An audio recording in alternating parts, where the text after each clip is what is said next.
स्मरंत स्मारयंतो आदेश कर रहे हैं, खुद भजन करो और दूसरों को भजन करने की प्रेरणा दो। अगर हमारा कोई रिश्तेदार है, नातेदार है, मित्र है, परिजन है, हमारे पास बैठता है, तो हमें प्रार्थना करनी चाहिए मृदु शब्दों से। यदि आप नाम जप करते हैं तो बहुत आपका मंगल होगा, और एक दो माला बढ़ाइए। नहीं करते हैं तो प्रारंभ कर दीजिए। पूज्य भाई जी महाराज, एक संत उनके पास जिसे जाते थे तो यही कहते थे, हमारे पास आए हो तो हमें कुछ दक्षिणा दो। आदेश कीजिए, क्या दक्षिणा दें? आप नाम जप करते हो? नहीं, नाम जप तो नहीं करते, तो ये दक्षिणा दो कि आज से आप 5 माला नाम जप करोगे। लाखों लोगों को भजन में लगा दिया, लाखों लोगों को। ऐसे ही आप अपने सुहृद जनों को, मित्र जनों को, रिश्तेदार नातेदार जनों को नाम में यदि लगा दोगे तो आपने परम मंगल कर दिया, और उसका परम लाभ आपको मिलेगा। जैसे आपकी प्रेरणा से 5 लोग नाम में जप में लगे तो आपके ऊपर विशेष हरि की कृपा होगी, क्योंकि 5 के जीवन उद्धार की बात आपने की, तो आपका जीवन अपने आप मुक्त हो जाएगा माया प्रपंच से। ये रहस्य है। आप दूसरों को सुख देने की भावना करें तो आपको कभी दुख नहीं मिलेगा, पर हम अपने सुखी होने के लिए दूसरों को दुख देते हैं, इसलिए कभी सुखी नहीं हो पाते। कलेर दोष निधे राजन अस्ति हे को महान गुण कीर्तना देव कृष्णस्य मुक्त बंधा परम ब्रजेत। इस कलिकाल का बड़ा अवगुणी स्वभाव है। अगर आप गुरुजनों की आज्ञा में नहीं हैं, शास्त्र का स्वाध्याय नहीं किए, शास्त्र के वचन आपके कानों में नहीं पड़े, तो आपके आचरण बहुत ही आसुरी प्रवृत्ति की तरफ ये आकर्षित करके भ्रष्ट करेगा। कलयुग का स्वभाव है। इसमें प्रिय वस्तु होती है बेविचार, इसके स्वभाव का। प्रिय वस्तु होती है नशा करना, भांग, शराब, ड्रग्स आदि जो भी नशा करना, व्यभिचार करना और जुआ खेलना। कई तरह से जुआ खेलना होता है। दूसरों के धन का अपहरण करना और दूसरों को दुख पहुंचाना, हिंसा करना, ये इसका स्वभाव है। इसका स्वभाव है। जैसे कालिया नाग ने भगवान से कहा था कि प्रभु मुझे दोष मत देना कि मैंने आप पर प्रहार किया, क्योंकि मेरा स्वभाव आपने ही बनाया है। बहुत वर्षों के बाद भी बदला लेने का स्वभाव मेरा होता है, और वो आपके द्वारा ही रचा गया है। इसलिए आप नाराज मत होना कि मैंने आपको बांधा अपने नागपाश में, आप पर प्रहार किया। तो ये कलयुग का स्वभाव है। अगर आप भगवद आश्रित नहीं हैं तो शराब पीना आपको बुरा नहीं लगेगा। देखो, सब कोई जानता है। जब हम यहां से बोलते हैं तो कोई कह सकता है कि ये निषेध क्यों कर रहे हैं, लेकिन आप अपने हृदय में बैठ करके थोड़ा विचार कीजिए, क्या ये आपका स्वास्थ्य बढ़ा देगा? कितने ऐसे हमारे सामने आए हैं जिनके लीवर खराब हो गए, जिनका जीवन खत्म हो गया, उनके परिवार के जन भी हैं। हितदाम में जब कि बहुत शराब पी, अब तो डॉक्टर ने कहा अब मरने, और कुछ दिनों में पधार गए। देखो, क्या आपका स्वास्थ्य इसमें अच्छा रहेगा? नहीं। क्या आपको समाज में इससे सम्मान मिलेगा? नहीं। नालियों में इधर उधर बेहोश होकर के गिर पड़ते हैं, शरीर की सामर्थ्य नहीं रहती। तो इससे क्या परमार्थ बनता है? नहीं। इससे क्या धन की प्राप्ति होती है? नहीं। जब कोई भी लाभ नहीं मिलता, केवल प्रमाद और केवल हानि है, तो आप सोचो आप ठगे जा रहे हो कि नहीं ठगे जा रहे हो। व्यर्थ में आप ऐसे आचरण करते हो जिससे आपके जो पुत्र हैं, परिवार के जन हैं, वो आपसे असंतुष्ट रहते हैं। अगर कहीं वो आपका अनुगमन कर लें तो वो भी पतन के मार्ग में चले गए। किसी भी असत क्रिया से कभी शांति नहीं। प्यारे समझो, ये कलयुग का स्वभाव है। यदि आप प्रभु का आश्रय नहीं लिए, सत शास्त्रों का स्वाध्याय या श्रवण नहीं करते, तो आपको शराब पीने में हिचक नहीं होगी, क्योंकि स्वभाव है कलयुग का। मांस खाने में हिचक नहीं होगी, बेविचार करने में हिचक नहीं होगी, चोरी करने में हिचक नहीं होगी, हिंसा करने में हिचक नहीं होगी, जुआ खेलने में हिचक नहीं। ये उसका स्वभाव है, और उसका प्रभाव है कि आपकी एक भी नहीं चलेगी। वो अपने प्रभाव से आपको बलात् रौंद देगा। इसलिए हित सजनी स्वरूपा महाप्रभु कह रहे, पाए जान जगत में सब जन कपटी कुटिल कलयुगी टंच। तो कह रहे, अगर इस कलयुग के प्रभाव से तुम्हें कोई बचा सकता है तो इसका एक बहुत बड़ा गुण है। अगर इस कलयुग में नाम जप किया जाए, नाम कीर्तन किया जाए, तो इसका कोई भी स्वभाव या प्रभाव आप पे लागू नहीं होगा और आपका हृदय निर्दोष होकर भगवान की प्राप्ति के योग्य हो जाएगा। एक ही उपाय है, नाम कीर्तन, नाम जप, भगवत चर्चा करना, भगवत चर्चा सुनना। नान्तम विदाम्यहममी मुनयोग्रजास्ते माया बलस्य पुरुषस्य कुतो परेये गायन गुणान दश शतानन आदिदेवः शेषाधुनापि समवस्यति नास्य पारम। भगवान की माया शक्ति पर कोई विजय पा सके असंभव, पर विजय पाई जाती है तो कैसे? बोले जिनका हजारों मुख से यशगान भगवान शेष जी करते रहते हैं पर उनके गुणों का पार नहीं पाए, उन प्रभु का नाम जप, उन प्रभु का नाम कीर्तन तुम्हें माया पर विजय प्राप्त करा देगा। माया भ्रम, अज्ञान, अविद्या। जो भगवान के नाम गुण का कीर्तन करता रहता है, श्रवण करता रहता है, उसको प्रगट में भी कभी कोई परास्त नहीं कर सकता। ऐसा नहीं कि परास्त करने नहीं आएगा, परास्त करने आएगा। काम, क्रोध, लोभ, मोह या संसार का कोई व्यक्ति, घटना, परिस्थिति आते हैं, विघ्न तो आते ही हैं, सबके जीवन में आते हैं, पर नाम चल रहा है, बड़ा चमत्कार जीवन में प्रकट होता है नाम का।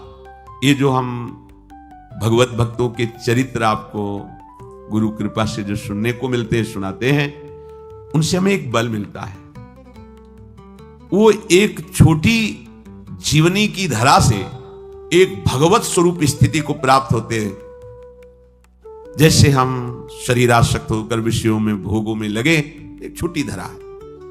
शरीर और भोगों का त्याग करके निरंतर ब्रह्माकार भगवदाकार वृत्ति, ये बड़ी धरा है। छोटी धरा से बड़ी धरा तक, इसमें तर्क वितर्क या संशय की कहीं कोई भी गुंजाइश की जरूरत नहीं। भक्तों के चरित्र श्रवण मात्र से प्रभु के नाम रूप लीला धाम में रति होती है। आपके मुख में भगवान नाम चल रहा है तो कोई भी आपको परास्त नहीं कर सकता। बड़ी महिमामयी इस महाभागवत की बात है। सुधन्वा जी, ये एक चंपापुरी नाम का राज्य था, वहां के राजा हंसध्वज जी थे, उनके पुत्र थे श्री सुधन्वा जी।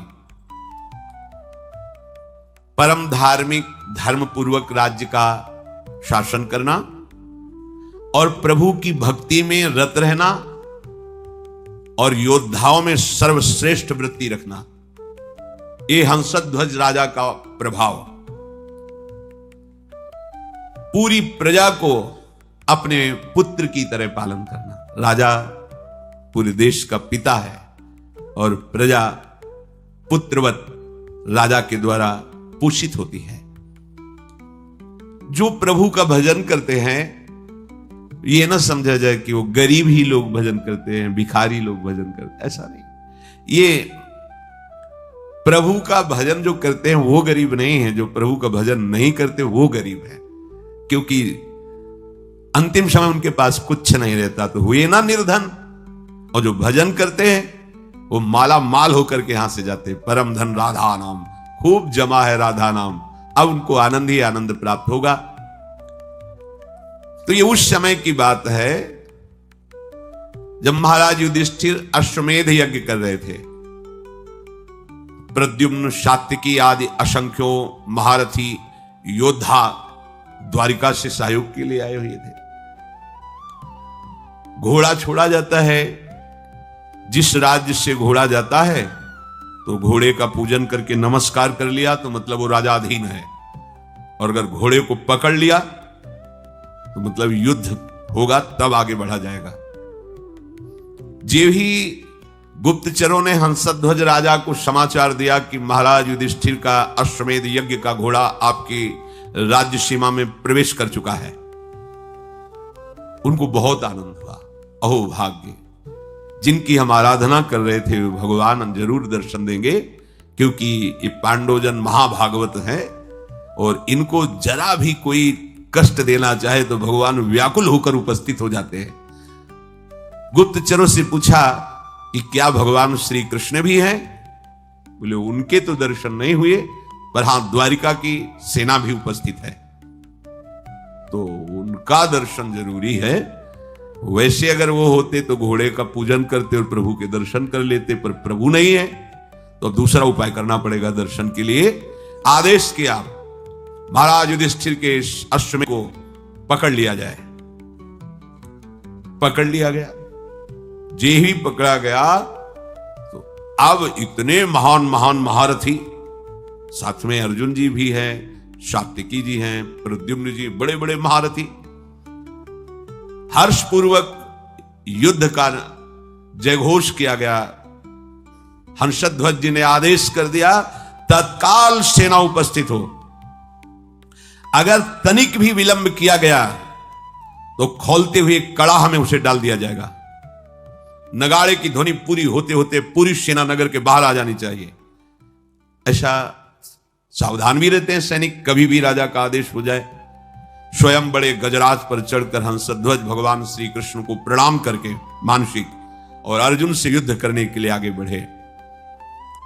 पूरे सैनिक सब तत्काल तैयार हुए, क्योंकि राजा की आज्ञा थी अगर विलंब हुए तो खोलते हुए तेल के कड़ाह में डाल दिया जाएगा। सब ठीक समय पर उपस्थित हो गए। वहां एक भयंकर अग्नि के उसमें बड़ा कड़ाह रख करके तेल खोलाया गया, कोई विलंब ना हो, अगर होगा तो डाल दिया जाए। जितने भी वीर योद्धा थे सब उपस्थित हो गए, लेकिन राजा के पुत्र जो सुधन्वा जी थे, ये बड़े भगवान के नाम जापक भक्त थे, हर समय नाम जप करते रहते थे। जो ही आज्ञा हुई अस्त्र शस्त्रों से सुसज्जित हुए। पहले तो माता जी के पास गए, उनको प्रणाम किया और कहा मां आज हमारे जीवन का परम लाभ उपस्थित हुआ है, क्योंकि आज मुझे अर्जुन से युद्ध करना है। वो भगवान के परम प्रेमी भक्त हैं, आज युद्ध कौशल के द्वारा उनको मैं तृप्त करूंगा और ऐसा तृप्त करूंगा, उनको ऐसे व्याकुल करूंगा कि उनके सारथी का हमारे ऊपर नजर पड़े और कृपा दृष्टि पड़े। उनको आना पड़ेगा, पर हो सकता है हम वापस ना आए, इसलिए आपसे आशीर्वाद मांगते हैं कि मेरे मन की जो कामना है कि अर्जुन को तृप्त करूं और भगवान का साक्षात्कार करूं, वो पूर्ण हो। इसके बाद माताजी को प्रणाम करने के बाद जब आगे बढ़ने लगे तो माताजी ने कहा बेटा, बड़े बड़े ऋषि मुनि जिन भगवान श्री कृष्ण का रात दिन ध्यान और गुणगान करते हैं, मुझे तो उनका दर्शन होना संभव लगता है, पर जब तुम अर्जुन को पीठ नहीं दिखाओगे तो जरूर उपस्थित होंगे, और जब तुम श्री कृष्ण का दर्शन कर लोगे तो मुझे श्री कृष्ण का धाम मिल जाएगा। क्योंकि शास्त्रों में लिखा है जो भगवत साक्षात्कार कर लेता है तो 21 पीढ़ियां भगवत धाम को जाती हैं। तो मैं तो नहीं देख पाऊंगी, पर भगवान के धाम को जाऊंगी, पर पीठ मत दिखाना। जाओ, हमारा आशीर्वाद है, विजयी हो। विजयी तुम्हारे मन में जो कामना है उसकी पूर्ति हो। सुधन्वा जी ही निकले तो उनकी बहन जी आई, तिलक लगाया, आरती की, विजय की कामना की। आगे बढ़े तो अभी कुछ ही समय पहले ब्याह हुआ था। प्रभावती नाम की पातिव्रत धर्म से युक्त पत्नी थी। मुस्कुराती हुई सामने आई और सुधन्वा की पूजा की और कहा स्वामी, मुझे पता है आज आप कहां जा रहे हो, महाबली महारथी अर्जुन से युद्ध करने। मैं जानती हूं कि जहां तुम जा रहे हो वहां से वापस आना असंभव है, जानती हूं, पर इतनी तो कृपा कर दो कि आपको जलांजलि देने वाला कोई होना चाहिए। अभी कुछ ही समय पहले ब्याह हुआ था। सुधन्वा ने कहा तुम धैर्य रखो, श्री कृष्ण के बल से मैं अर्जुन को परास्त करके शीघ्र ही वापस आऊंगा। प्रभावती ने कहा नाथ, आज तक हमने ऐसा नहीं सुना कि जो श्री कृष्ण से मिलने के लिए गए हों फिर वापस लौटे हो। शास्त्र प्रमाण है, बड़ी गूढ़ बात कही। जो श्री कृष्ण से मिलने गए हों और वापस लौटे हों, ऐसा आज तक प्रमाण नहीं मिला। तो वापस लौटने की तो हम आशा ही नहीं रखेंगी। बस हमारी एक कामना है कि आपको जलांजलि देने वाला कोई होना चाहिए। तो शास्त्र सम्मत बात थी। वहां कड़ाह में तेल खोल रहा है, सब आ चुके, लेकिन राजकुमार नहीं आए। राजा को बहुत कष्ट हुआ कि सब आज्ञा के पालन में और सुधनवा मेरी आज्ञा का उल्लंघन कर रहा है, क्योंकि अब वो जलांजलि देने के लिए पुत्र की कामना से युक्त होकर के अपनी पत्नी की भाव को पूर्ण किया। उनको तो पता नहीं, तो जल्लादों को तुरंत भेजा, सुधनवा को पकड़कर लाया जाए, खोलते कड़ाह में डाल दिया जाए। राज आज्ञा बड़ी विचित्र होती है। वो अपराधी साबित हो गए हैं क्योंकि विलंब हो गया, राज आज्ञा का उल्लंघन किया।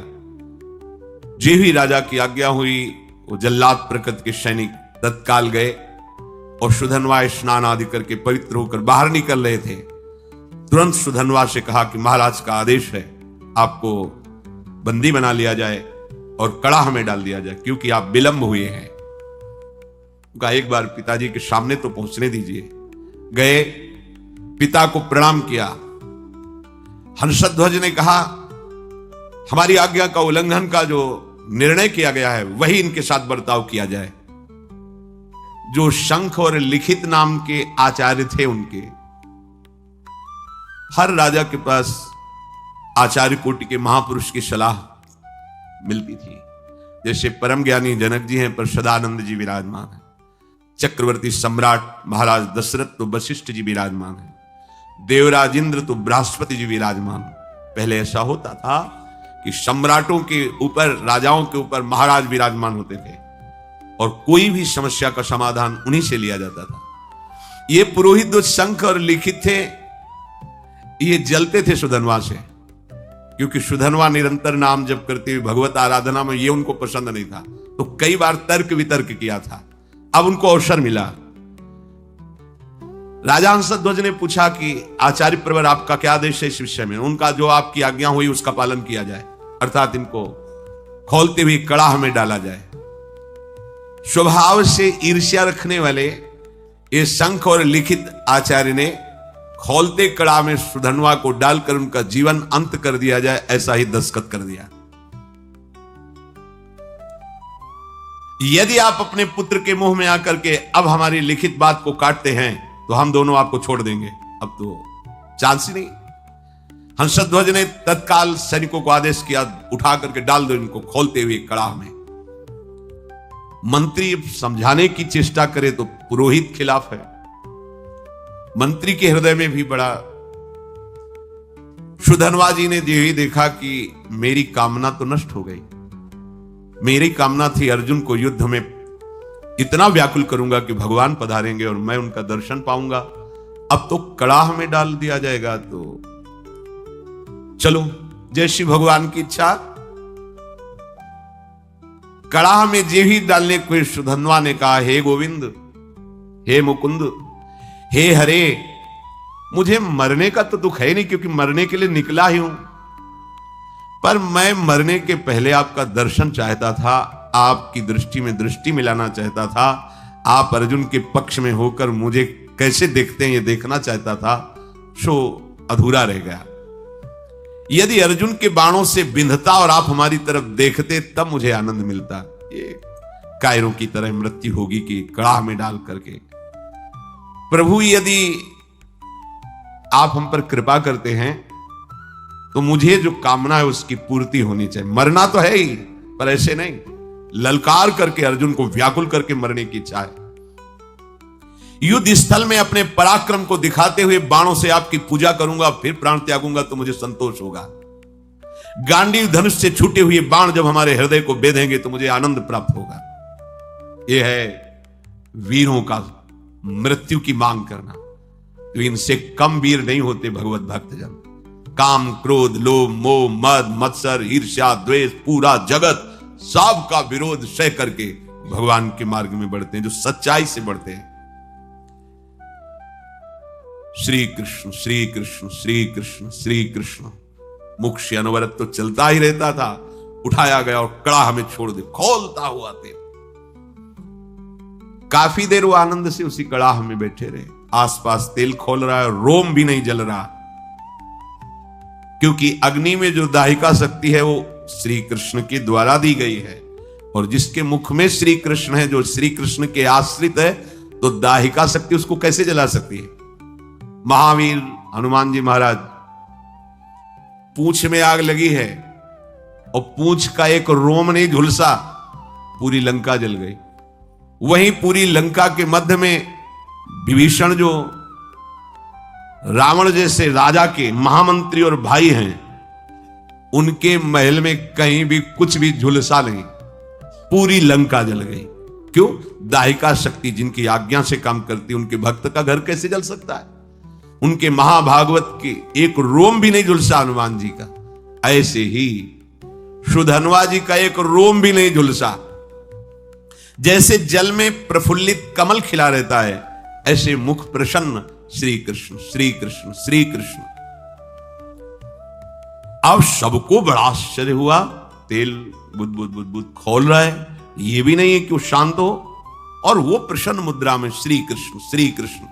ये नाम का बहुत चमत्कार है, अपने लोग उसे समझ नहीं पा रहे हैं। राजा हंसध्वज ने अपने पुरोहित शंख और लिखित से कहा, ये क्या हो रहा है, ये जल क्यों नहीं रहा है? पुरोहित जी विचार करके सोचते, आग तो जल रही, क्या तेल ये ऐसे ही खोल रहा है, इसमें गर्मी नहीं है? तो एक नारियल फल ऐसे वो कड़ाह में डाला, जी भी डाला, और इतना गर्म तेल था, फटाक से फटाओ, और लिखित और शंख दोनों आचार्य उनकी खोपड़ी में लगा जाके, और उनकी खोपड़ी में फपोले पड़ गए, उसकी बूंदे पड़ने। महाराज ये तो बिल्कुल आग है इस समय तेल। निश्चित है कि सुधन्वा श्री कृष्ण नाम के बल पर है, इसलिए आग इसे नहीं जला सकती। अब पुरोहित को विरोध करने का कोई भी अवसर नहीं। वहां के लोगों ने सुधन्वा जी कोई औषधि का प्रयोग किए हुए हैं क्या, जो तेल का प्रभाव नहीं पड़ रहा? वहां बड़े बड़े आयुर्वेदाचार्य भी थे, कहा नहीं, इस ऐसी स्थिति में कोई औषधि काम नहीं करती। इसका मतलब है कि ये जो कृष्ण कृष्ण बोल रहे हैं, इसी का प्रभाव है। यही तो मित्रजन पूछते थे प्रहलाद जी से कि तुम्हारे ऊपर बड़े बड़े काले सांप छोड़े जा रहे हैं और तुम्हें काटते नहीं, तुम्हें पहाड़ से दबाया जा रहा है, अग्नि से जलाया जा रहा है, जल में डुबोया जा रहा है, बड़े बड़े नुकीले शस्त्रों से काटा जा रहा है, पर तुम्हारी त्वचा ही नहीं करती, ऐसा क्या है तुम में? तो उन्होंने कहा, मैं हर समय हरि हरि श्री हरि ऐसा बोलता हूं, तो मुझे लगता है कि मेरे हरि मुझे ऐसे लिए हुए, तो ना कोई आग, ना कोई अस्त्र शस्त्र, ना कोई मुझे दुख, कोई छू ही नहीं पा रहा है, क्योंकि मेरे हरि मुझे गोद में लिए हुए हैं और ऐसे किए हुए। नाम का बहुत बड़ा, ऐसा ना समझो कि ये उनके ऊपर प्रभाव था, आपके ऊपर नहीं। आप वैसे जपिए, देखिए प्रभाव। अब पुरोहित जो लिखित और शंख जी थी, उन्होंने कहा, धिक्कार है मुझे, मैं अपने शास्त्र ज्ञान के गर्व में होकर भगवान की भक्ति का तिरस्कार करता था, आज मैंने देख लिया सुधन्वा की भक्ति का प्रभाव। और वो दोनों ऐसा सोच ही रहे थे कि फिर जो परिजन थे सुधन्वा को बाहर नहीं, कुछ नहीं, बस जैसे और तेल से चिकनाहट हो गई हो बस। अब वो दोनों शर्मा करके आचार्य खुद कड़ाहे पे कूद गए। धिक्कार हमारे जीवन को, ऐसे भक्त का विरोध करते थे। सुधन्वा जी ने श्री कृष्ण श्री कृष्ण श्री कृष्ण, कूदने में तो थोड़ा जलन सी, पर तुरंत शीतल हो गया। आचार्य थे, चरणों में पड़ गए सुधन्वा के। कौन ऐसा है जो नाम जापक के चरणों में अपना भाव समर्पित कर दे? नाम की बड़ी महिमा है। सुधन्वा के आचार्य थे लिखित शंख, उन्होंने छाती से लगा के कहा, प्रिय राजकुमार, आज मुझे तेरी कृपा से समझ में आया कि भगवान के नाम में जो शक्ति है वो किसी और कहीं साधन में नहीं है। पुरुष सिंह, आज तुम्हारे स्पर्श से मैं पावन हो गया, क्योंकि तुम भगवान नाम जप करते हो। अब पता चल गया कि मैं तुम्हारा उद्धार नहीं करूंगा, तुम मेरा उद्धार कर दोगे। आचार्य अपने शिष्य से कह रहे हैं, वीरवर जाओ, सम्रांगण में तुम्हारी कामना की पूर्ति हो। सुधन्वा पिता को प्रणाम किया, पिता ने कहा आज हमारे सेनापतित्व का पद सुधनवा लेंगे। अब युद्ध प्रारंभ हुआ। सुधनवा कब प्रत्यंचा चढ़ाई और बाण छोड़ा, बड़े बड़े सैनिक ये देख ही नहीं पा रहे थे। लोगों को ये भ्रम रहता है कि हम नाम जप करेंगे तो स्कूल में पढ़ाई में विघ्न पड़ेगा, हमारे कामकाज में विघ्न पड़ेगा। ऐसा मत सोचिए। नाम जप करोगे तो आप बहुत अच्छे विद्यार्थी होगे, नाम जप करोगे तो आप बहुत अच्छे किसान होगे, नाम जप करोगे तो आप बहुत अच्छे, जो भी जिस मार्ग में जाओगे बहुत अच्छे बन जाओगे, क्योंकि बुद्धि पवित्र होगी और भगवान नाम की सामर्थ्य है तो आप जो चाहोगे कर सकते हो। जब अर्जुन ने देखा कि 9 राजकुमार बड़े बड़े महारथियों को भी मूर्छित करता हुआ आगे बढ़ता जा रहा है, तो स्वयं वो अपने गांडीव धनुष की प्रत्यंचा खींची और सामने आकर खड़े हो गए। अर्जुन ने कहा है राजकुमार, अब तुम किसी साधारण वीर के सामने नहीं खड़े हो, गांडीव धनुषधारी अर्जुन के सामने खड़े हो। जितनी सामर्थ्य हो अब हमसे तुम युद्ध करके दिखाओ। सुधनवा ने निर्भयता पूर्वक हंसकर कहा, हे पार्थ, आपने बहुत सी लड़ाइयां लड़ी और विजय को प्राप्त हुए हैं, पर उसका तुम कारण नहीं जानते हो कि तुम विजय में क्यों प्राप्त हुए हो। क्योंकि तुम्हारे सारथी श्री कृष्ण थे। इस समय तुम हमारे सामने टिक नहीं सकते क्योंकि तुम्हारा सारथी नहीं बैठा है, श्री कृष्ण नहीं है। तो यद्यपि तुम महावीर हो पर तुम मेरे सामने नहीं टिक सकते। तुम्हें सलाह देता हूं, अगर मेरे पर विजय प्राप्त करनी तो अपने सारथी की याद करो, नहीं तो तुम्हारी सामर्थ्य नहीं है, ये गांडीव धनुष के निकले हुए बाणों की सामर्थ्य नहीं कि मुझे परास्त कर सके। एक बालक के मुख से ऐसी चुनौती। अर्जुन जी परम धनुर्धर, दिव्यास्त्रों का ज्ञान, क्रोधित होकर सुधनवा पर बाणों की वर्षा शुरू कर दी। सुधनवा जी ने हंसते हंसते एक एक बाण को तिल तिल के समान काट के गिरा दिया। अर्जुन जी को लगा आज तक ऐसा भी, बाणों को काट देना अलग बात, लेकिन हर बाण को तिल तिल काट के बाणों की वर्षा हो रही। बाणों को काटते हुए अपने बाणों से ध्वजा, धनुष, प्रत्यंचा सब पर चोट पहुंचा दी। सुधनवा ने ध्वजा काट के गिरा दी, प्रत्यंचा काट दी, गांडीव पर प्रहार किया और अर्जुन के सारथी को भी घायल कर दिया और कहा, कहां गया तुम्हारा वो पुरुषार्थ गांडीव धनुषधारी अर्जुन। बिना प्रत्यंचा का धनुष, बिना ध्वजा का रथ, सारथी बेहोश। आश्चर्य में पड़ गए कि ऐसा वीर बालक तो हमने देखा ही नहीं। अब उनके मुख से हर समय चल रहा है जो भगवान का आदेश, मामनुष्मर युद्ध च कृष्ण कृष्ण कृष्ण कृष्ण।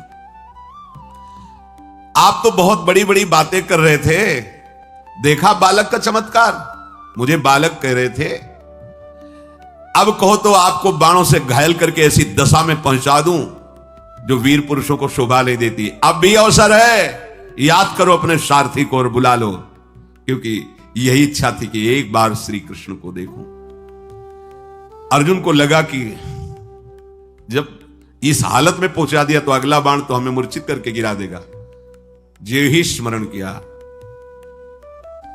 भगवान दौड़ते हुए आ गए। यही है भगवान का वात्सल्य। जैसे मां, तो मां कहीं भी वो आवाज पड़ते ही भाग के आ जाएगी, लेकिन उनके लिए जिन्होंने केवल भगवान को अपना माना है, केवल। अगर दूसरा कोई है तो रुके रहेंगे, ध्यान रखना। अगर दूसरा कोई बल नहीं है तो उसी समय आपको अनुभव होगा, आ गए प्रभु। जैसे द्रौपदी जी को अनुभव हुआ, वस्त्र रूप में आ गए प्रभु। मन ही मन भगवान को पुकारा, ते ही दया में भगवान दौड़ते हुए आए और सारथी जो मूर्छित था उसको हटाकर अर्जुन की घोड़े की जो बागडोर थी पकड़ ली। सुधनवा ने, क्योंकि पूरे जन्म यही आशा थी, एक बार देखो ओ नील मेघ श्याम की कांति, अभयद भुज दंड मूल पीनन सानुकूल, कनक निकस लसित कुल दामिनी धर की। ऐसे सुंदर नेत्र ऐसा पिता, पहले तो शोभा का पान करता रहा। जी भर के दर्शन किया, रथ से उतरा, प्रणाम मुद्रा में हुआ, क्योंकि आराध्य देव है। बस रोष में आके फिर रथ में, और पार्थ अब संकोच मत करना, अब तुम्हारी विजय होगी। ये देखो भगवत भक्तों का हृदय कैसा होता है। जिसके पक्ष में भगवान है, मैं कहता हूं तुम्हारी विजय होगी। पर मेरे विजय प्राप्त करने, मेरे पर विजय प्राप्त करने के लिए तुम्हें पुरुषार्थ दिखाना होगा। ऐसे नहीं कि मैंने धनुष रख दिया तुम्हारी विजय हो जाएगी। अर्जुन ने कहा, वीर आज मैं तुम्हारे सुंदर मस्तक को 3 बाणों के द्वारा काट कर गिराऊंगा। यदि मैं श्री कृष्ण के सामने तुम्हारे सिर को ना गिरा सकूं तो मेरे जितने पूर्वज हैं सब पुण्यहीन होकर के नरक में गिर जाएं। ये मैं प्रतिज्ञा करता हूं। सुधनवा ने कहा, पार्थ मैं श्री कृष्ण के सन्मुख प्रतिज्ञा करता हूं कि आपके तीनों बाणों को अपने पास नहीं पहुंचने दूंगा, बीच में ही काट के गिरा दूंगा और 3-3 टुकड़े करूंगा, और ऐसा ना करूं तो मुझे घोर दुर्गति प्राप्त हो। महाबली सुधनवा ने 10 बाणों के द्वारा अर्जुन को, 100 बाणों के द्वारा श्री कृष्ण को, 1 बाण रथ पर चलाया जो कुम्हार की चाक की तरह पूरे रथ को उठा के घुमाने लगा, और 100 हाथ दूर फेंक दिया सुधनवा ने। 100 बाण भगवान की पूजा में, 10 बाण अर्जुन की पूजा में, और 1 बाण मारा, रथ ऐसे चक्राकार होकर 100 हाथ दूर गिरा जाकर के। भगवान श्री कृष्ण बोले, धन्य है वीर, धन्य है। अर्जुन बिना समझे बूझे प्रतिज्ञा कर ली, पितरों को नरक भेजना है क्या? सुधनवा देखो कितना महाबली है। सुधनवा की शक्ति देखी तुमने? ओ श्री कृष्ण श्री कृष्ण श्री कृष्ण श्री कृष्ण नाम चल रहा है। अर्जुन ने कहा, प्रभु उसकी प्रशंसा क्यों की? बोले, जानते हो समस्त ब्रह्मांडों का भार लिए हुए मैं बैठा हूं, मुझे सहित तेरे सहित 100 कदम पीछे फेंक दिया। बोले, प्रभु इसका इतना बल कहां से आ गया? बोले, ये बहुत जोरदार है, ये तो निरंतर नाम जप कर रहा है, और दूसरा एक पत्नी व्रत है। बोले, ये एक सुदृढ़ पत्नी व्रत है, इसलिए हमको दूर फेंक दिया। अर्जुन ने भगवान से कहा, इस समय विनोद का समय नहीं है, इस समय तो हमारी हार हो रही आपके बैठने पर भी। अब दिव्यास्त्र का संधान किया, काल को विराजमान किया बाण पे, संधान करके श्री कृष्णचंद्र जी ने कहा, गोवर्धन पर्वत उठाकर जो गोप गौओं की रक्षा की, उससे प्राप्त पुण्य मैं इस बाण पर विराजमान करता हूं। सुधनवा से कहा, बचो ये काल का बाण है। सुधनवा ने कहा, हमारे पास श्री कृष्ण नाम है जो काल का भी महाकाल है। देख लो, एक तरफ भगवान है, एक तरफ नाम है। ये देखो उन्हीं का नाम है, एक तरफ भगवान, एक तरफ भगवान का नाम। सुधनवा ने जोर से उच्चारण किया, जय श्री कृष्ण, संधान किया, बाण के टुकड़े टुकड़े कर दिए। नाम का अद्भुत प्रभाव, टुकड़े टुकड़े कर दिए, और जोर जोर से जय श्री कृष्ण जय श्री कृष्ण जय श्री कृष्ण मंगलमय नामों का जोर जोर से उच्चारण। त्रैलोक्य के ऋषि मुनियों में हाहाकार मच गया। भगवान ने गिरिराज उठाने का पूरा पुण्य लगा दिया, और अर्जुन ने काल का संधान किया बाण पे, काल की भी चाल नहीं। ये नाम का प्रभाव देखो। भगवान ने अर्जुन से कहा, तुरंत दूसरा बाण निकालो, दिव्यास्त्र तो बढ़ता चला जा रहा है। भगवान ने उस बाण में अपनी बहुत सी शक्तियों का संधान किया। सुधनवा से कहा, अब जीत के दिखाओ। देखो भगवान क्या करे, समझ रहे हो? मेरे नाम के आगे मेरे पुण्य और सुकृत और शक्तियां भी काम नहीं करती, इसीलिए नाम के अधीन भगवान हो जाते हैं। सुमिर पवन सुत पावन नामू, अपने बस करी राखे रामू, इस रहस्य को समझो। सुधनवा ने कहा, अर्जुन अब मेरी प्रतिज्ञा सुनो, यदि मैं इस बाण को टुकड़े टुकड़े न कर दूं तो अरुंधति सहित महर्षि वशिष्ठ की ब्रह्म ऋषि की हत्या का पाप मुझे तुरंत लगे। सुधनवा ने तुरंत गोविंद कृष्ण बाण मारा। प्रबल पुरुषार्थ से चलाया हुआ अर्जुन का भगवान की शक्ति से संपन्न बाण 5 टुकड़े हो गए। भगवान ने कहा, ये भी गया। ब्रह्म इतना बड़ा शक्ति संधान किया, अर्जुन उदास होने लगे। प्रभु अब क्या होगा, तुम्हारी शक्ति भी इसमें थी, सब क्या? यही समझो, रहस्य समझो। भक्तों ने यही रहस्य समझा है। भगवान की भी रक्षा भगवान के नामों से यशोदा मैया और सब गोपियों ने की, बाल गोविंद की लीला में पढ़ के। अरे नाम इतना बड़ा है कि कहां कहां लगी नाम बढ़ाई, राम न सकई नाम गुण गाई। तभी तो संत जन छाती चौड़ी करके घूमते हैं, राधा राधा राधा। हमारे पास राधा नाम, हमारे पास कृष्ण नाम, गोविंद नाम है, मतलब प्रभु हमारे अधीन है। भगवान देखा कि अर्जुन निरुत्साहित हो रहे हैं, तो 5 जन शंख को लिया, और 5 शंख का नाद जो है ना, वो उत्साह वर्धन करने वाला होता है। 5 जन शंख बजाया और अर्जुन से कहा अब बाण संधान करो। महामनस्वी अर्जुन ने तीसरा बाण हाथ में लिया, और भगवान ने कहा कि जब मैं राम अवतार में राम जी बना था तो एक पत्नी व्रत रहा हूं, उसमें तो राम जी बहुत मर्यादा पुरुषोत्तम अवतार भगवान का, ये प्रेमावतार है, वो मर्यादा पुरुषोत्तम, यही प्रभु है। मैं उस सुकृत को इस बाण पर विराजमान करता हूं।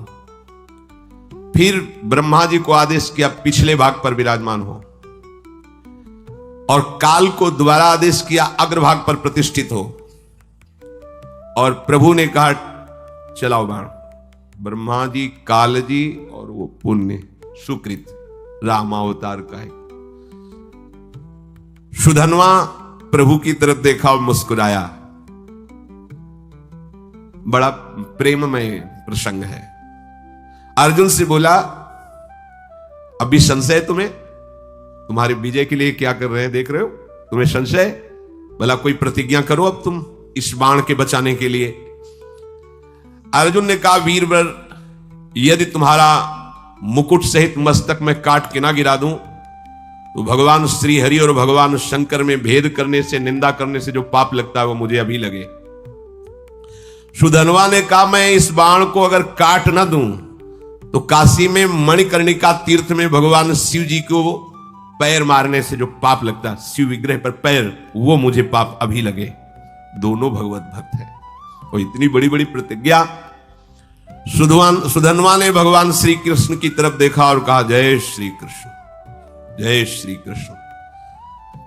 अर्जुन उस बाण को संधान किया। सुधनवा ने उस प्रभावशाली बाण को कृष्ण कृष्ण कहते हुए काट दिया। हाहाकार मच गया। इस बाण को तो कोई काट ही नहीं सकता था, क्योंकि इतनी महिमा से युक्त हो गया था। अब कटा हुआ बाण का अग्रभाग सुधनवा के मस्तक को काट करके गिरा दिया। बाण तो काट दिया, पर कटा हुआ अग्रभाग बाण का जाकर सुधनवा के मस्तक को काट कर गिरा दिया। आश्चर्य की बात कि सुधनवा के कटे हुए मस्तक से भी निकल रहा था जय श्री कृष्ण, जय श्री कृष्ण, जय श्री कृष्ण। जैसे द्वेष भाव से भजने के कारण रावण के भी मुख से निकल रहा था, कहां राम रन हतोपचारी, खोपड़ी पड़ी है पर उससे निकल रहा था, कहां राम रन हतोपचारी। महाभागवत सुधनवा जी के कटे हुए सिर से निकल रहा था जय श्री कृष्ण, श्री कृष्ण, श्री कृष्ण। भगवान श्री कृष्ण चंद्रजू उतरे और अपने कर कमल से उसके सर को उठाया और हृदय से लगा। ये तो बाहरी लीला थी। इतने में सुधनवा के जो शरीर से ज्योति निकली थी, भगवान की परिक्रमा करके भगवान में लीन हो गई। श्री कृष्ण चंद्रजू ने सुधनवा के पिता से कहा ऐसा भक्त अभूतपूर्व है, शायद ऐसा ना हुआ है, ना ऐसा आगे होगा। जैसा तुम्हारा पुत्र मेरा भक्त था, वो तो मेरे दिव्य धाम में गया। शोक मत करना, विलाप मत करना, रोना मत, क्योंकि रोने लायक नहीं है। रोने लायक संसारी जन होते हैं जो प्रभु से विमुख जीवन व्यतीत करते हैं। जो प्रभु में जीवन व्यतीत करते हैं वहां तो उत्साह मनाया जाता है, क्योंकि वो धाम गया, नरक तो गया नहीं कि रोए। धाम गया तो खूब नाम कीर्तन किया जाता है। भक्तों को अभय देने वाले प्रभु श्री हरि के नाम की अपार महिमा है। इसलिए भगवान कह रहे अनन्य हो करके सततम कीर्तन, निरंतर मेरा, इससे बड़ा कोई लाभ नहीं। क्या चाहिए, जो चाहिए सब प्राप्त हो जाएगा। आप जैसे भी बने, भाव से कुभाव से, श्रद्धा ना हो तो भी जो नाम आपको प्रिय लगे, सब हमारे प्रभु के नाम है, उनके नाम का खूब जप करो, कीर्तन करो, सुखी हो जाओगे, आनंदित हो जाओगे। भगवान उनकी ही रक्षा नहीं करते, हम सबकी रक्षा करेंगे। पर जब हम अहंकार से युक्त होकर, तो फिर भगवान अहंकारी की रक्षा नहीं करते। जो भगवान का आश्रय लेकर नाम जप करता है, भगवान उसकी निश्चित रक्षा करते हैं। शेष चर्चा आगे। श्री राधा वल्लभ लाल।